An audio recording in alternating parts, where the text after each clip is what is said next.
پایان دوره‌ای بزرگ. این درد برای ماست.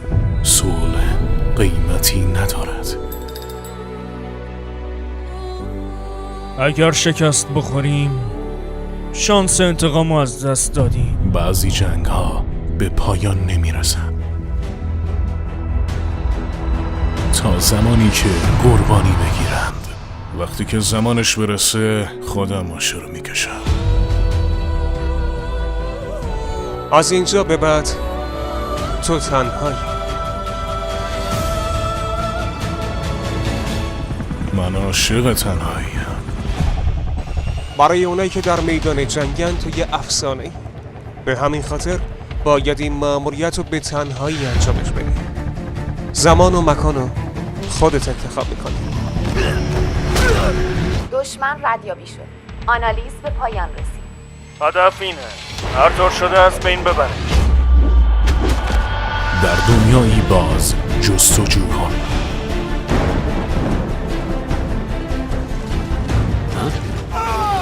نباید بگیرن و حقیقت را آشکار کن. رویای هر حاکم. اسکارفیس تصمیم گرفته بمب اتمو در اختیار بگیره. این برای عدالت نیست. داره میاد. اگه جلوشو نگیریم به عنوان یه قهرمان به تاریخ میپیونده. نباید اجازه بدیم. دو راه بیشتر نداریم. بهشت یا جهنم. نه، یه راه دیگه هم هست. افسانه‌ای زنده. با بقیه بسوز.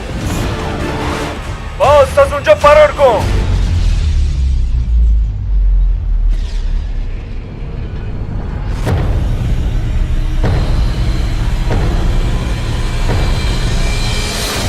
دیر یا زود همه چیز درست میشه.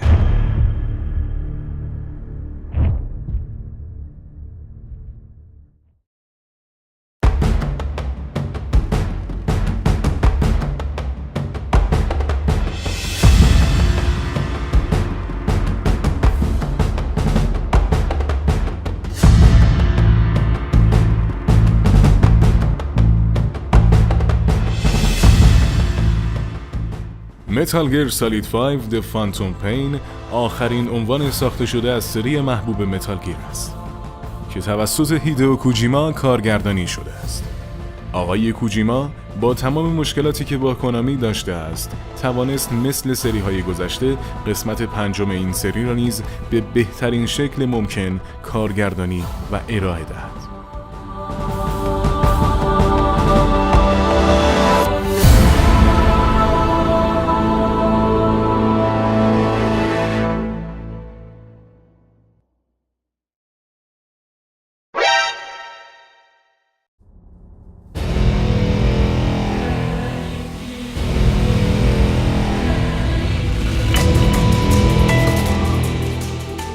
متال گیر سالید وی The Phantom Pain با ارائه یک دنیای جهانباز و با بکارگیری یک گیم پلی منسجم و کامل توانسته به یکی از بهترین عناوین سبک اکشن مخفیکاری تبدیل شود. همانند سری های گذشته در عنوان جدید متال گیر سالید 5 The Phantom Pain المان‌های جدیدی در سبک مخفیکاری ارائه می‌دهد که باعث شده متال گیر سالید 5 به یکی از بهترین های سبک اکشن مخفیکاری در چند وقت اخیر تبدیل شود. اگر نسخه پیس واکر را تجربه کرده باشید، متال گیر سالید 5 نسخه کاملتر و بزرگتر شده پیس واکر است که در کنار دنیای جهانباز اختیار عمل بسیار زیادی را برای رد کردن مراحل به گیمر می‌دهد و این نکته باعث تنوع بخشیدن به نحوه بازی برای هر گیمری می‌شود. تجهیزات، اختیارات و تأثیرات محیطی آب و هوایی داخل بازی همگی باعث شده‌اند که این تنوع اختیار در رد کردن مراحل هرچه بیشتر و بیشتر باشد. بازی این امکان را به شما می‌دهد که مرحله مورد نظر را به صورت اکشن یا کاملا مخفیانه به اتمام برسانید و بر همین اساس نیز بعد از اتمام مرحله رتبه و رنک خاصی نسبت به نحوه عملکرد شما در بازی داده می شود. با توجه به اختیارات بسیار زیادی که دارید، بازی به هیچ وجه آسان نیست. هوش مصنوعی در بین سربازان دشمن بسیار سطح بالا ظاهر شده و کوچکترین اشتباهی در بازی تاوان سختی خواهد داشت. با پیشروی در داستان بازی، دشمنان نیز ارتقا پیدا می کنند و رفته رفته از لحاظ پوشش و زره مستحکمتر می شوند. مهمترین بخش متال گیر سالید 5 داستان آن است که از جمله نکات بسیار مهم برای این قسمت و کل سری محسوب می شود.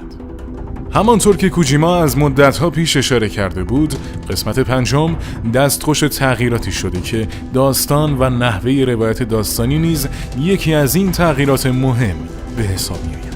صحبت در مورد داستان بازی بدون اشاره به نکات داستانی و لو دادن آن غیر ممکن خواهد بود.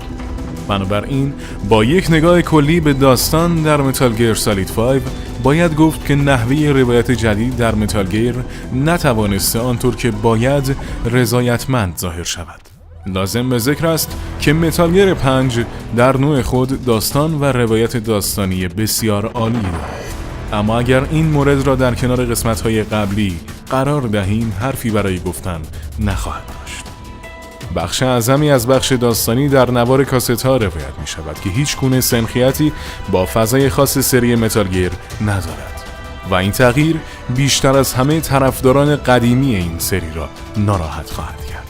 اما اگر از فضای گذشته این سری فاصله بگیریم، متال گیر سالید 5 در نوع خود داستانی قدرتمند با شخصیت‌های متنوعی را ارائه می‌دهد.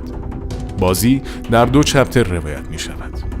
به بهترین شکل شروع می شود، ادامه پیدا می کند و به همراه سورپرایز های مهم به پایان می رسد. این روند عالی در بین مراحل با سیر نزولی همراه است، به خصوص بعد از شروع چپتر دوم که افت مراحل بازی بسیار محسوس است. با توجه به جهان باز شدن در این قسمت، کوجیما همچنان وسواس به خرج داده و این جهان باز شدن باعث نشده تا به بخش گرافیک بازی کم توجهی شود. محیط‌های بزرگ، پر از جزئیات و مهمتر از همه ارائه بازی بر روی 60 فریم بر ثانیه از نکات مثبت بازی به حساب می‌آید. لادویگ فورسل به همراه هری گرگسون ویلیامز با کار آهنگسازی خود لحظات بیادماندنی را برای ما به ارمغان آوردند. با صرف نظر از برخی تغییرات ناخوشایند داستانی در بازی، متال گیر سالید 5 The Phantom Pain را میتوان به راحتی بهترین عنوان اکشن مخفیکاری چند وقت اخیر دانست و از ساعتها بازی کردن آن لذت برد.